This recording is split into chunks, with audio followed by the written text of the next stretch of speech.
Hey Kevin, how you doing? I'm using the laptop. I need this one for this laptop here. Did you hear me? Good afternoon, Kevin. Good afternoon, sir. Good to have you here. How's your weekend been? Fine, sir. I'm trying to clean the house. That's good. It's good. It's good to have a clean environment. It helps your mindset. Yes, sir. Good. Sorry, sir. You said what? Same here. Thank you.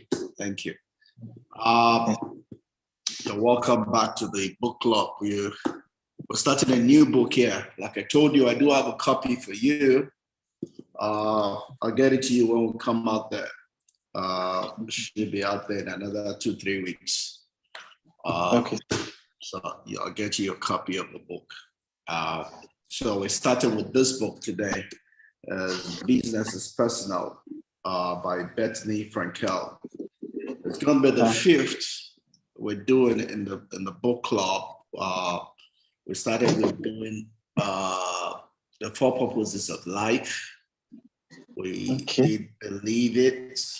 Then we did T.D. Jakes' book, Don't Drop the Mic. Then we just finished Martha Adams' book, which is Cleopatra's Witches. That's the one we just finished 2 weeks ago. And today we're going to go on to this new book by Bethenny Frankel, which will take us into the new year. So, all right, let me save all the talks and just go straight to the slides. Or just talk from the slides. Let me bring up my slide here. So what? I said I'm following. Great. And typically is here, so hopefully she'll catch up with us. I sent her a note. Yeah, let's just go ahead here. I'm gonna bring up my slides here. All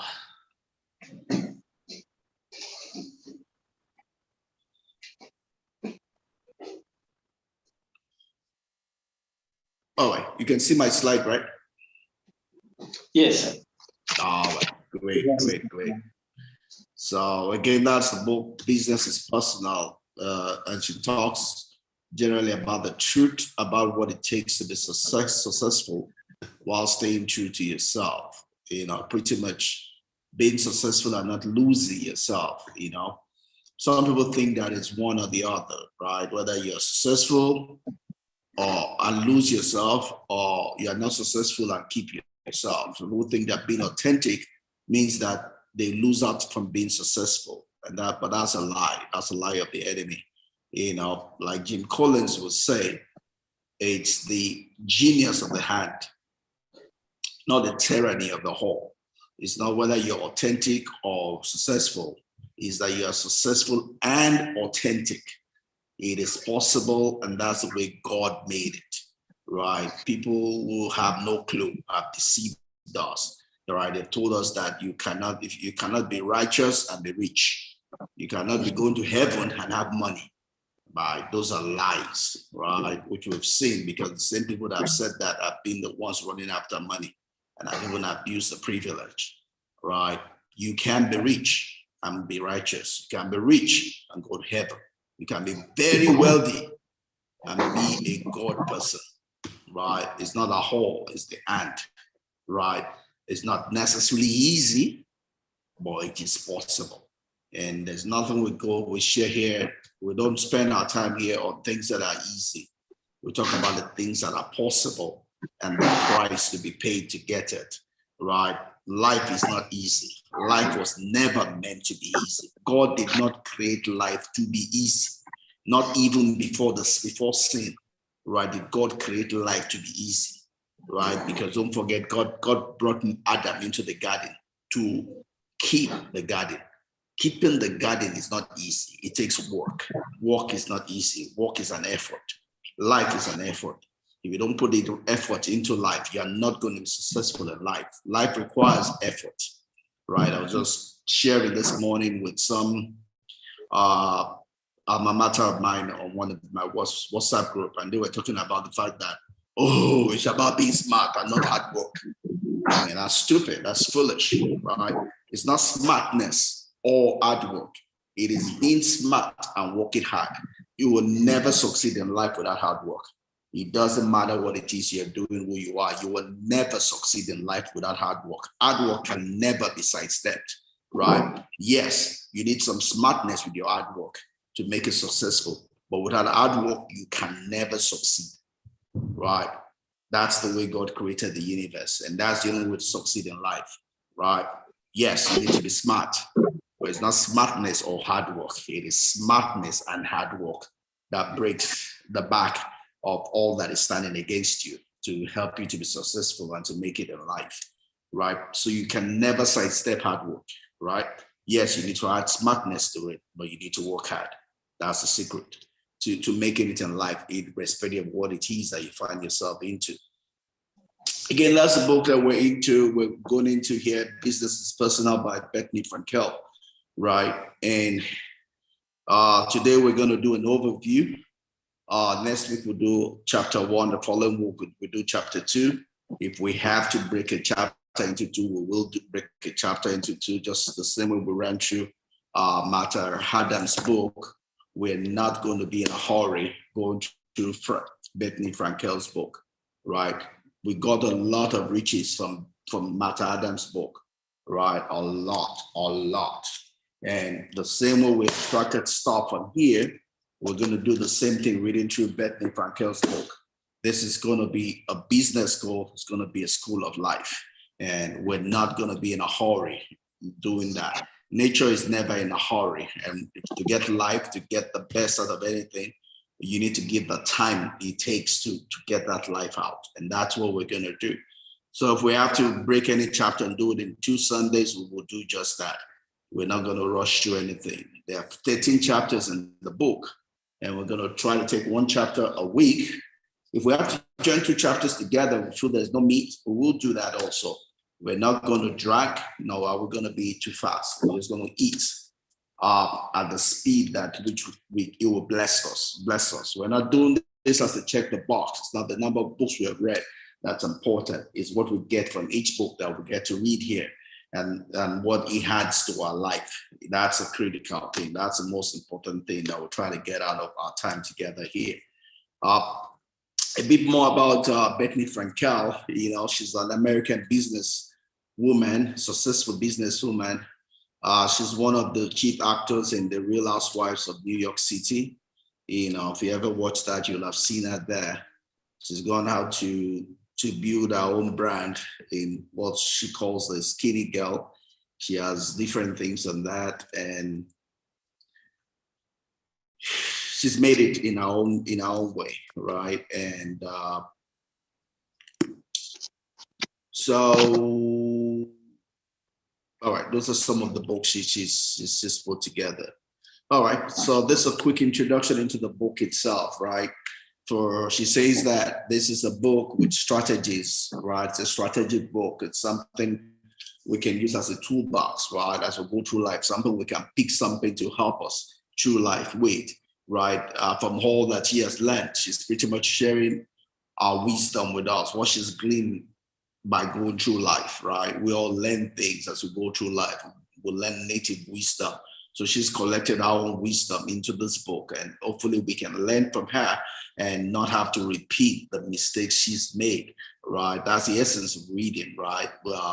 Like Albert Einstein would say, I have gone further, I have seen further by standing on the shoulders of giants that have gone before. And the only way you can stand on the shoulders of giants that have gone before is by reading their story, reading their experience. You get momentum by reading other people's experience. We get a number of years added to our life. Our life becomes wider, right? Wider. You might be 55, but when you had the experience of someone else to your life, you are 55, but you are 100. all right, because you are gaining the experience that they have gleaned from life, right? So you can stand like I stand right now. It's not only me that stands. At my back with me standing is are different people, right? I have the Hell Nightingale. I have Napoleon Hill. I have Papa Agin. I have Brian Tracy. People have gleaned and I'm continually gleaning from their wisdom. Jim Rohn, all of those make me wiser, right? They've increased, they've added to me to make me wiser, so, and I'm able to face life, not alone, but with the power of all of these people that I've read their stories, right? And we all can do that, right? So that's why leaders are readers, right? If you're a leader, you need to stay ahead of your followership. And the only way you can do that, or one of the ways you do that, is by reading. That's why I was read stories of Warren Buffett, Bill of Microsoft, telling us about how much they read, right? That's the way you stay ahead of the people you lead, so that truly you can be a visionary. They can see you and flow to you, as it were, as someone they can gain something from.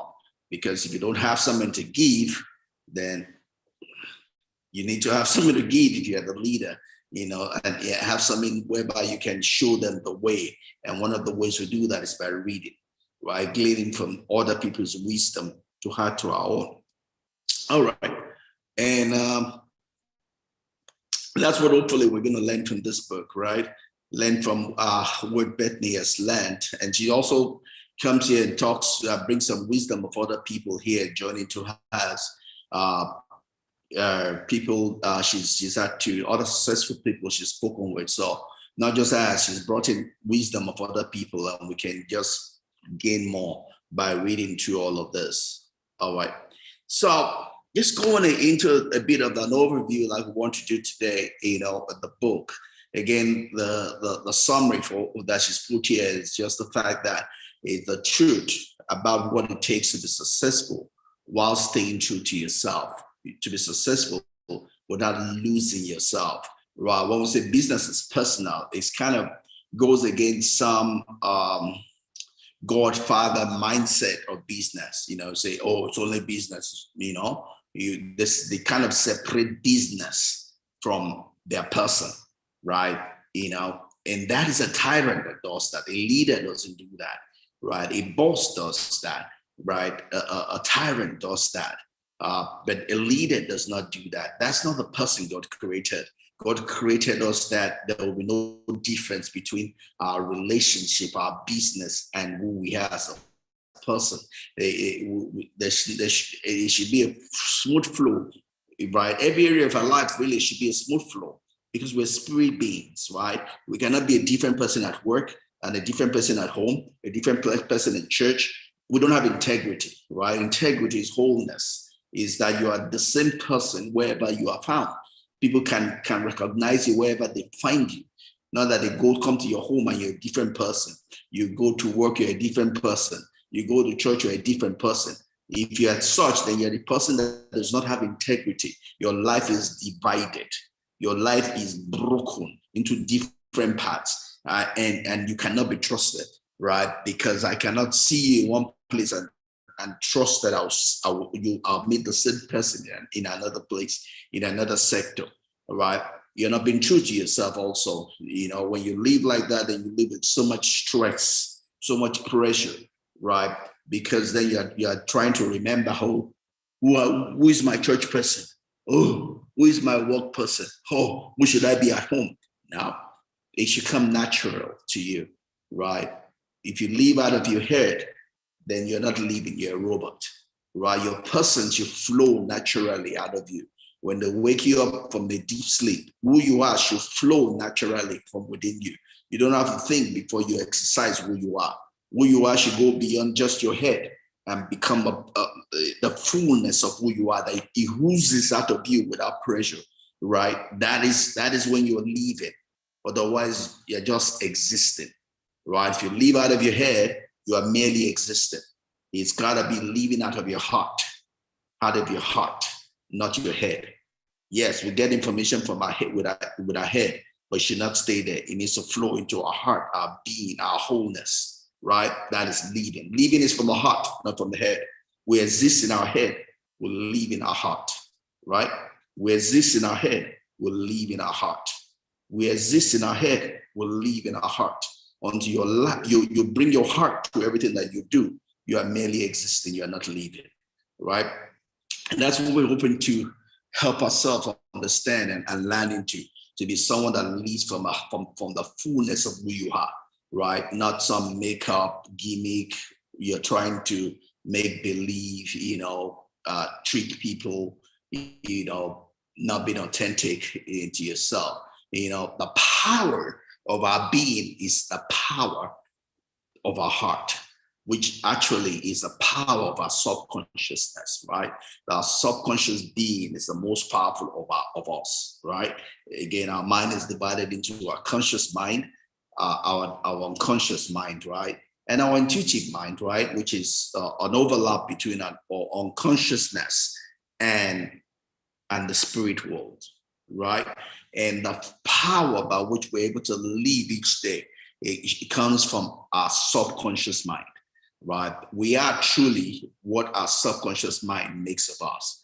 So whatever we condition, program our subconscious mind to be, that is who we truly are, right? All habits, all stories are stored in our subconscious mind, right?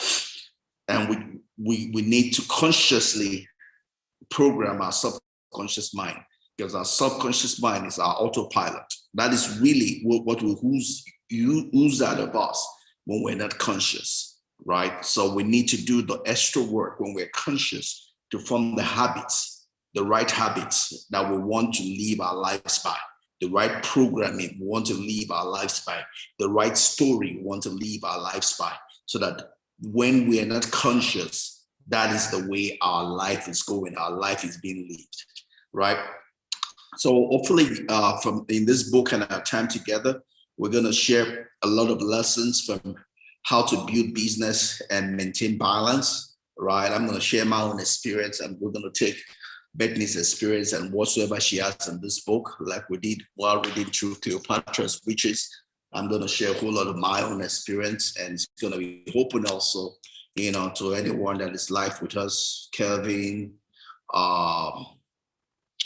and Han, if you have any experience to share, just feel free to share it, ask questions, and we'll make it interactive, right? Like we've seen doing this book, we get more when we share, ask questions and share our own personal experience also, right? That's the value of this time together, right? So hopefully we'll get to do that.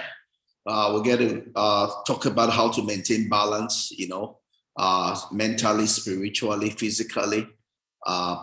Also, the fact also that, Rabbi Daniel Lapin would say, I know when we're talking about this book earlier on, Anne was saying something about, oh, she's not into business and all of that, and like I said, you don't have to be. Life itself is business, right?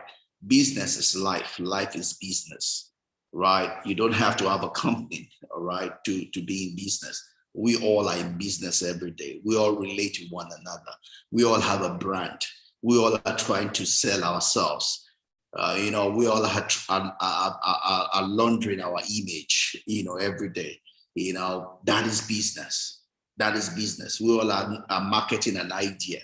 We all are selling. We all are buying, right? And that's business itself. So business is life. Life is business. So as much as I'm tagging this as a business school, it's also a school of life, right? So probably those are twin tagging as we go along on this. This is a school of life as much as it's a business school.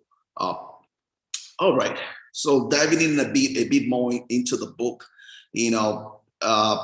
most people expend energy, trying to hide their inadequacies, from others, right? And we know nobody succeeds in doing that.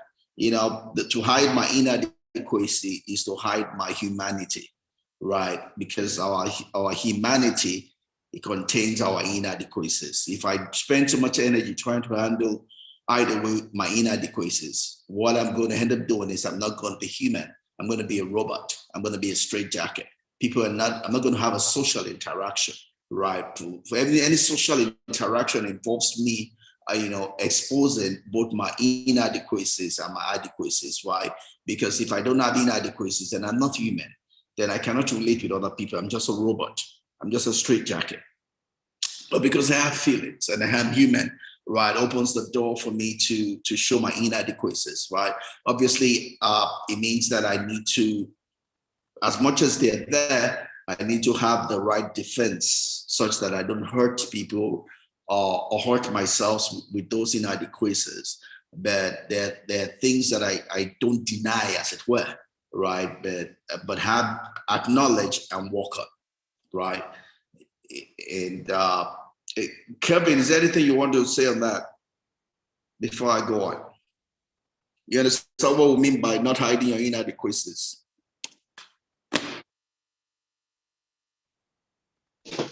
Did you get my question?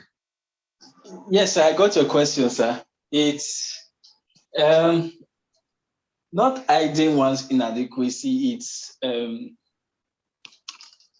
like you said, it's being true to oneself. It's being true to oneself. It's life is in process, and life is in phases.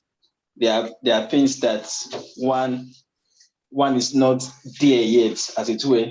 But being true to oneself helps one to learn and understand that life is in phases and not assume to know all things. So it's being sincere to oneself first, then it shows an open-minded to learn. That's what I can say. Absolutely.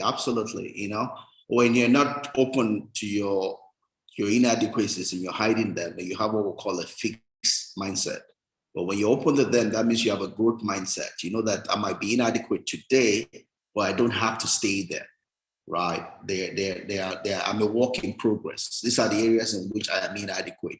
So I'm going to work on them and get better, right? But if I'm all about, I want to look perfect, then I'm never going to grow, because what I don't identify, I cannot work on, right? If I don't identify my weakness, then I can't work on it. If I'm deceiving people that I'm strong where I'm weak, then I'm saying that there's nothing for me to work on, right? And people can't help you also, right? Because you're putting up a false front, as it were, so that's important if we want to grow, right? So when people do all of that, they give themselves unnecessary stress. That's what results into mental sickness, right? Because if you put all your energy trying to be what or who you're not, then you're going to have a weak sense of self.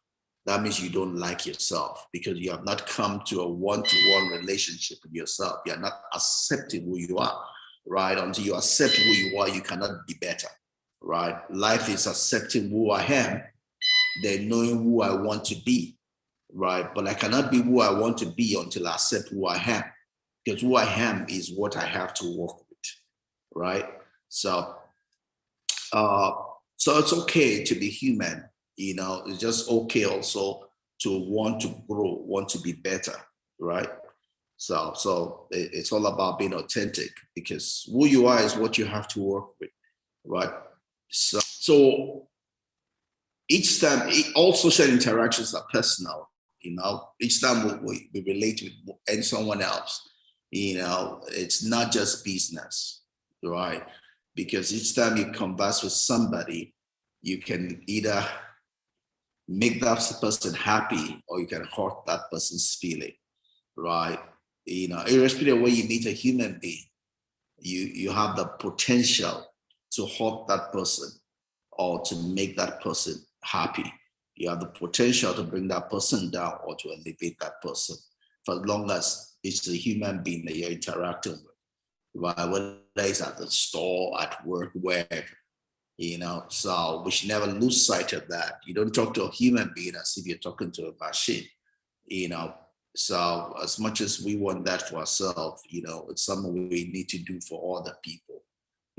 Never forget that our social interaction involves people, right? It doesn't matter whether you're the boss, whether you are the servant, and for us as Christians, the Bible would tell us that, whatsoever you do to someone else, you're actually doing it to God, right? Because that person is made in the image and likeness of God. So if I'm looking down on somebody, I'm actually looking down on God, right? So it's as heavy as that, right? And it's not a business relationship, right? It is a personal relationship, right? So whatever you do with somebody, again, you have the potential to either hurt that person or make that person happy. You have the potential of lifting that person up or bringing that person down, right? So our relationship needs to have a heart that goes with it. Again, we need to live from the heart, not just from the head, right? And we need to seek to grow in every relationship that we have with other people. Again, when you relate with people, you never know who you are relating with. Example is Abraham. The Bible never told us Abraham knew those people were angels when he ran out of his tent to attend to them. Example again is Lot. He took those people in. There was nothing written on their head. They were angels, right? So in Hebrews, the Bible says that we should be like that. Never take people for granted, right? Never take people for granted. You never know who God has sent to you or where you're going to meet that person again, I've had to deal with a lot of young people, The other day I was at Landmark, one of my young people I trained through the Teens Church, now fully grown, see me out there and coming to introduce himself to me. That's my joy, right? When they were young, I could have abused the privilege, but I didn't. That's why they can easily come to me now that they're fully grown and independent, and that applies to every other area of our lives. Yeah. Kevin, you have anything you want to say on that? No, sir. I'm following, sir. You're following. All right, great. I'm just going to go on to the last slide here. Pretty much, I'm just going to end today with this quote. Again, this is an overview of the book. The whole thing we're trying to do here is that it's just giving a general look at what we're going to be looking at as we go through the book. Obviously, we're going to talk about relationship, how to do business with people, authenticity, being truthful, integrity, all of those will come up, as we go through the book. Today we just want to do an overview as it were, and I caught some of this quote here, as a closing remark. So Rick Lenz puts it this way, says, those who say it's not personal, it's just business are lying. All business is personal, and the best business is very personal, and it's easy to say it's just business if you're the person hurting someone else. But if someone does the same to you, you're gonna be hurt, and you will not take it as just business, right? Robert Johnson says all business is personal. Make your friends before you need them, right? And I shared something, I think yesterday or the day before, when it comes to friendship, right? It's about you, not them, right? It's about you going out there to sow. The Bible says that he that wants a friend must show himself friendly. So if you're going to have friends, right? And God uses people. He says, give and it shall be given unto you. No, I missed that scripture. That's not what he said. It says, give, right? And it shall be given unto you, right? So shall men, not God. So shall men, not God. So shall men, not God. God does not do all of this miracle money that some people talk about. God uses men, right? And if you're not able to relate with men, with people, God might not be able to find your address, right? So make friends before you need them, right? I've had the beauty of having people in several places, that all I have to do is pick up the phone and I can get things done without leaving my house. I love that. And that's what I try to do in everything that I do. Business is personal to me. I have personal relationship, that served me by just picking up the phone and things get done without me having to move, right? And that's just the way life runs, right? All good businesses are personal. The best businesses are very personal. So says the billionaire Mark Cuban. And lastly, Ray Dalio has this to say: every job should be a toll rope, so that as you grab hold of the job, the very process of doing the work pulls you up the mountain, right? And so that's all I have to share today. Unless you have any question for me, Kevin, we're going to shut this down. No, no question. The book is clear, and I like the book. It's hello, sir. Yeah, I get you. So great. I like it also. I look forward to reading it. So let's look at the topic of chapter 1. All of this is introduction. So next week we'll look at chapter 1, and it says you've got to be in it to win it. Obviously, you've got to be in it to win it. You're not just going to be an outsider and win. And that's what we're going to be looking at next week, God helping us. So it is. I'll look forward to it. I thoroughly enjoyed doing this one. I thoroughly enjoyed doing this. So I'm hoping that this is just going to be as good and even better. So yeah, it is. Yeah, sorry you can't get your book until I have someone coming your way or I come your way. But we'll manage this until you get your own copy. It's fine, sir. All right, great. So we're going to